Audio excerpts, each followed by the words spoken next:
Olha só o que o examinador disse aqui, para a gente já ir aplicando. Banca Sebrasp. A correção gramatical e o sentido original do texto seriam mantidos se o trecho tal, o trecho que está bem aí em cima que eu coloquei, fosse reescrito da seguinte forma. Aí o abençoado sugeriu essa reescritura. Recomendação. Vou até colocar aqui, olha só. Recomendação básica, pessoal. Quando o examinador pede para reescrever, é claro, primeiro, a gente sabe que não pode haver, então não há, vou colocar aqui, não pode, escrever completinho para ficar bonitão, né? No final a gente manda esse material anotado, tá? Então, ó, não pode haver alteração é mudança, alteração semântica. O sentido tem de continuar o mesmo. Tudo bem? Isso é óbvio, é o mínimo, né, professora? Segundo ponto da análise. Pode haver, preste atenção, alteração sintática. A estrutura pode ficar diferente. O que não pode ficar diferente é a ideia. E a terceira recomendação, não pode haver o prejuízo sintático. Tudo bem? Agora olha para mim. Quando eu falo que não pode haver prejuízo sintático, é qualquer erro, é qualquer inadequação. Concordância, como a gente está vendo aqui, o verbo tinha de ficar no plural e ficou no singular. Utilizou a preposição errada, colocou vírgula no lugar errado, faltou um sinal indicativo de crase. Estão entendendo? Então, quando eu falo que não pode haver nenhum erro gramatical, não pode haver prejuízo sintático, é com relação a tudo, concordância, regência, crase, colocação pronominal, grafia da palavra. Ainda bem que é pouca coisa, né? Se fosse muita coisa, a gente ia começar a se preocupar. Então, quando o examinador pede para reescrever, a gente já sabe, o sentido não pode mudar e a estrutura tem de ficar correta. Agora, preste muita atenção ao que eu falarei. Concordam que quando a questão é de reescritura, a gente normalmente começa, eu leio o que ele sugeriu e volto para o texto. Do texto, eu volto para o que ele sugeriu. Eu falo, parece que a ideia é a mesma, vou confirmar. Volta para o texto, volta para o item e já mudou de ideia. Você fala, ai meu Deus, agora eu acho que esse negócio mudou. Aí você faz a mesma coisa. Aí você fala, gente, agora eu sei lá. Tô parecendo barata que levou baigão, não sei mais nem o que eu pensei na primeira. Concordam que a gente fica nesse movimento que vai deixando a gente tonto? Agora, preste atenção à minha recomendação e seja muito obediente, porque isso encurta muito caminho. Examinador pediu para reescrever. Antes de começar comparando, você vai ler primeiro o que ele sugeriu. Tudo bem? Lê o trecho que ele sugeriu. Se a gramática estiver correta, eu comparo. Mas se tiver uma vírgula errada, o item já é falso. Se faltar um sinal indicativo de crase, o item já é falso. Acompanharam o meu pensamento? Então, antes, questão de reescritura que cai sempre. Antes de comparar, veja primeiro a estrutura. Estrutura correta, eu comparo. Se a estrutura estiver errada, eu nem preciso ler, eu nem preciso me preocupar com o sentido. Perfeito? Então, vamos fazer dessa forma. Eu não vou ler o trecho original, eu vou ler o que ele sugeriu como reescritura. Tudo bem? Se for necessário, a gente volta e compara. Essa recomendação ficou ok para todo mundo? Só coloca ok para eu saber, meu povo. Eu preciso que vocês se movimentem aí no chat para eu perceber que vocês estão acordados, que está acompanhando a aula, tá? Porque como aqui eu não tenho esse retorno imediato de ver a carinha de vocês, então essa participação aí é muito importante, tá? Então, se acompanharam a minha recomendação, coloque ok, por favor. Vou agora porque ele sugeriu. Olha para cá. Essa foi a sugestão de reescritura. O abençoado sugeriu. A revolução nas comunicações, na produção de alimentos, na diversificação de máquinas, nos equipamentos e na sofisticação da medicina atestam avanços extraordinários alcançados pela sociedade na transição do século XX para o século atual. Beleza? Então, isso é o que ele sugeriu como reescritura. Eu vou avaliar se a estrutura está certa ou errada. professora, eu vou analisar como? O seu ponto de apoio eternamente vai ser o verbo, tudo bem? Do verbo, você vai procurar o sujeito para analisar a concordância. Vai avaliar se esse verbo teria de ficar no singular ou no plural. Se a concordância estiver correta, você vai ver qual é o complemento desse verbo. Se o verbo está pedindo um objeto direto, um objeto indireto, que seria analisar, por exemplo, a questão da regência. Tudo bem? Então acompanhe meu pensamento, não pisque. Esse daqui está sendo o nosso roteiro para a gente avaliar a correção gramatical. Tudo bem? Eu sempre tenho como ponto de apoio o verbo, procuro o sujeito para analisar a forma do verbo. Eu analiso o complemento para ver regência. Teria de observar a pontuação, sinal indicativo de crase, tudo isso. Então, estou voltando para cá. De novo, esse é o trecho que o examinador sugeriu. E eu vou começar logo marcando o ponto principal. Olha só, qual é o ponto principal, que é o que eu falei na primeira live, na live de morfologia, tá? É o verbo. Então, vou para cá. Cadê o verbo? Me conta, por favor. Atestam. Joia? Agora, quem é que atestam avanços extraordinários alcançados pela sociedade? Eu quero que vocês me digam, pensem aí a resposta completa. O que atestam avanços extraordinários? Concordam que é isso tudinho? A revolução nas comunicações, na produção, blá, blá, blá, blá, blá, blá, blá, blá, blá. Tudo isso é que atestam avanços extraordinários. Perfeito? Vocês concordam que isso tudo que eu separei é o sujeito? E do verbo em diante, a gente tem o quê? Fala para mim, pessoal. O predicado. Tudo bem?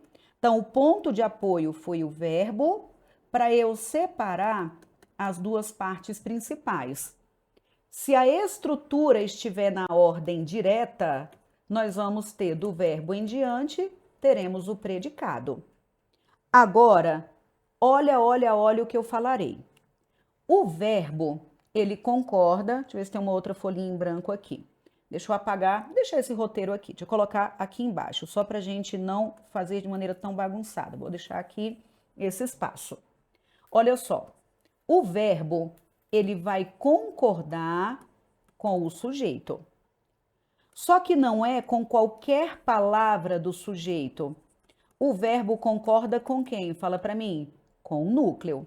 E quem é o núcleo do sujeito? Um substantivo ou qualquer palavra substantivada, mas o núcleo nunca na vida tem preposição. Tudo bem? Então, o verbo concorda com o sujeito. Mas não é com qualquer palavra. O verbo concorda com o núcleo. Isso aí vai ficar no singular ou no plural, de acordo com o núcleo. Tá, professora, mas quem é o núcleo? O núcleo do sujeito é substantivo ou qualquer palavra substantivada, que é aquela que substitui o substantivo e não pode ter preposição. Então, olha só. Essa primeira caixinha inteira é o sujeito, tudo bem? Fantástica fábrica de histórias. Isso tudo, olha para cá, olha para cá. Isso tudo é o sujeito. Qual é a nossa missão agora? Descobrir quem é o núcleo, para decidir a forma do verbo, tá vendo que é o que você já sinalizou. Esse sujeito, eu até brinco, eu acho que deveria ter um nome de sujeito medonho. Esse sujeito é medonho, é o tamanho desse trem, meu povo. Mas quem é que vai ser núcleo? Termo não preposicionado. Então, acompanhe qual é o meu roteiro. Olha para cá, olha para cá. Eu vou marcar todos os substantivos, tá bom? Eu vou marcar aqui os substantivos de laranjado. Pronto. Substantivos. A revolução, as comunicações, a produção, os alimentos, a diversificação, as máquinas, os equipamentos, a sofisticação e a medicina. Vocês estão vendo que o nosso primeiro passo foi encontrar o verbo. Para quê, professora? Para separar o sujeito do predicado. Perfeito. O nosso segundo passo, marquei todos os substantivos, mas olha para cá de novo, eu vou repetir, porque eu preciso fazer lavagem cerebral. O verbo concorda com o sujeito, só que não é com qualquer palavra, concorda com o núcleo. Quem é o núcleo do sujeito? Substantivo ou qualquer palavra substantivada, só que nunca tem preposição, porque a preposição é um elo. Imaginem, por exemplo, que eu, Aline, sou o sujeito. Então, a estrutura é iniciada a partir de mim. Então, outras palavras vão se conectar ao núcleo, mas eu que sou núcleo não me relaciono com ninguém.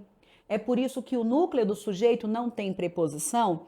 Vocês se lembram que na última aula, quando eu falei de preposição, eu coloquei uma corrente? Falei, gente, a preposição amarra. Se eu sou o sujeito e eu inicio a estrutura, então eu, como núcleo do sujeito, não me relaciono com ninguém, por isso que não tem a preposição. Acompanharam o meu pensamento? Guarde, não existe sujeito preposicionado. O núcleo nunca tem preposição. Então volta para cá. Veja só, eu vou até de ré. Vocês estão vendo que aqui a gente tem da medicina. É a preposição de mais o artigo a. Se tem preposição, não pode ser núcleo do sujeito. Na, preposição em, mais o artigo a. Se tem preposição, não é núcleo do sujeito. Nos equipamentos, preposição em, mais o artigo os, não pode ser núcleo do sujeito. Máquinas, tem preposição, não pode ser núcleo. Diversificação, em mais a, tem preposição, não pode ser núcleo. De, tem preposição, não pode ser núcleo. Na, em mais a, tem preposição, não pode ser núcleo. Nas, em mais as. Professora, para de repetir. Paro nada. Olha a lavagem cerebral aí, Andréia. Então, se tem preposição, não pode ser núcleo. Então, me conta, meu povo, esse sujeito é um sujeito medonho, concordam comigo? Mas observem que o núcleo é apenas a palavra revolução. Se a gente tem um sujeito com um único núcleo, isso é o que a gente chama de sujeito simples. E o verbo tem de concordar com quem, professora? É claro que o verbo vai ter de concordar com o núcleo do sujeito. E se o núcleo do sujeito está no singular, esse verbo no plural está errado. Então, a forma correta teria de ser como? Fala para mim. A revolução. Olha para cá, olha para cá. Vocês viram que ele coloca uma estrutura medonha, com várias palavras no plural pelo meio do caminho? Para você ser induzido a pensar que o verbo fica no plural. Mas não pode, porque o núcleo do sujeito que está lá tão distante está no singular, então o verbo tem de ficar como? No singular. Perfeito? Meu Deus, estou conseguindo entender. É muito tranquilo. Gente, é o que eu falo. E eu venho aqui, eu apresento essas lives. Aqui eu estou falando, pessoal, a gente está com as vagas abertas para a primeira turma do método RISE, porque eu sei que o modo como eu organizei o curso vai te ajudar a entender.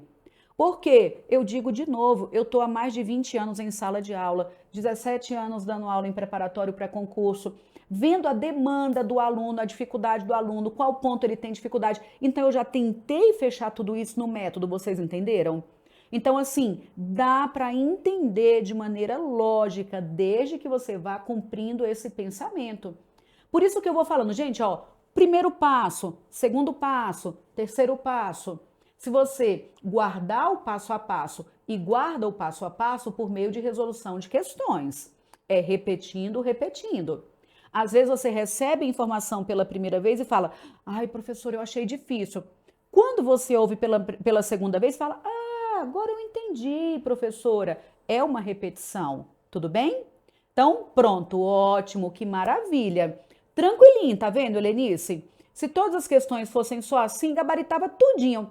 Mas cai assim em várias, acredita, Gisele? Consigo te mostrar infinitas questões com essa pegada, tá bom?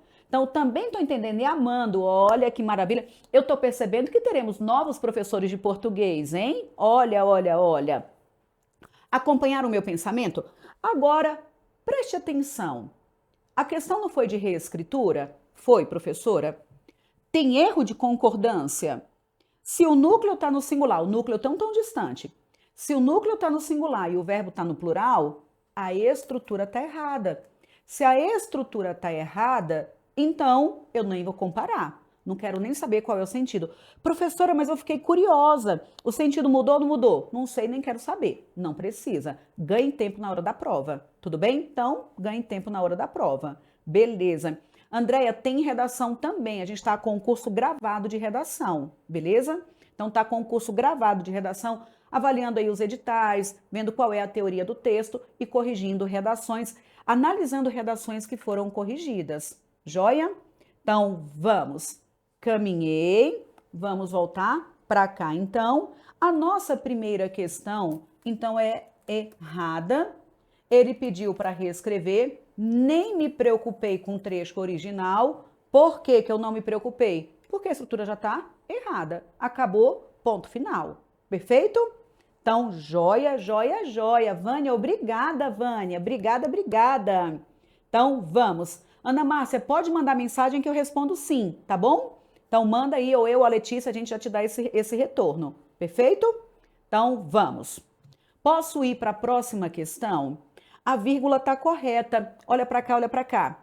A vírgula está correta porque eu, na transição, isso é um adjunto adverbial que está no final, vírgula facultativa. A vírgula está correta, tá, Thalita?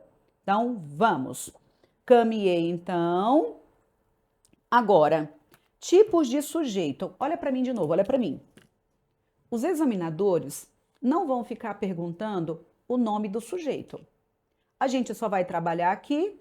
Por quê? Eu vou mostrar para vocês, é claro que aqui não vai dar para desenvolver todos. Eu vou mostrar para vocês só para a gente ter essa consciência. Mas o examinador não vai ficar perguntando o nome do sujeito.